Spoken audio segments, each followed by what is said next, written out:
माझ्या तमाम बेळगावकरांना माझा सप्रेम नमस्कार.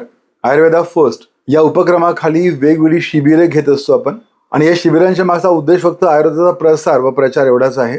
7 जुलै पासून 12 जुलै पर्यंत पचनाच्या विविध विकारांवर आयुर्वेद उपचाराच्या शिबिराचं आयोजन होत आहे. आपल्या Atrivardh multi speciality Ayurveda centre Tilkoli Belgaum या ठिकाणी पचनाच्या विविध तक्रारींमध्ये वरच्यावर छाती जळजळत असतं, आंबट किंवा करपट ढेकरा येत असतात, मळमळतं, सरळ तोंडाला पाणी सुटत असतं, डोकं जड होतं, चक्कर सुद्धा येते काही रुग्णांमध्ये, पित्ताच्या गांध्याही उठतात आणि त्याचा संबंध यकृताशी किंवा पचनाशी असतो. वारंवार पोट बिघडतं, एस्पेशली IBSचा ज्यांना त्रास असतो अशा व्यक्तींना खाण्यापिण्यात थोडासा बदल झाला की लगेच पोट बिघडतं, जुलाब लागतात, काहीही खाल्लं की लगेच शौचाला जावं लागतं अशा रुग्णांना.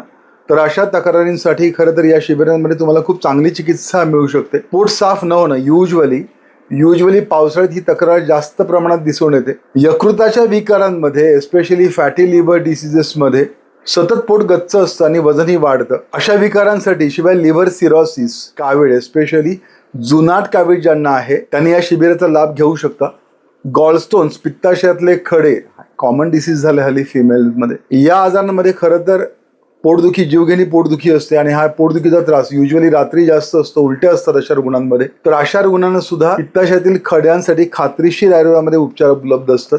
मोठ्या आतड्यांची सूज, लहान आतड्यांना असणारी सूज, पेप्टिक अल्सर, गॅस्ट्रायटिस अशा एक ना अनेक पचनाच्या तक्रारींसाठी तुम्ही या शिबिरामध्ये लाभ घेऊ शकता. तुमची प्रकृती किंवा नाडीचं परीक्षण करून तुमचं निदान केलं जातं. या वेगवेगळ्या आजारांमध्ये काय खावं काय न खावं याचंही मोफत मार्गदर्शन दिलं जाईल. याशिवाय पचनाच्या तक्रारींसाठी आवश्यक असणारी योगोपचार पद्धती, कोणते योगासनं करावीत याच्याविषयी आपण मार्गदर्शन देत आहोत. तर मी आवाहन करतो तुम्हा सर्वांना, जास्तीत जास्त लोकांनी या शिबिराचा लाभ घ्यावा.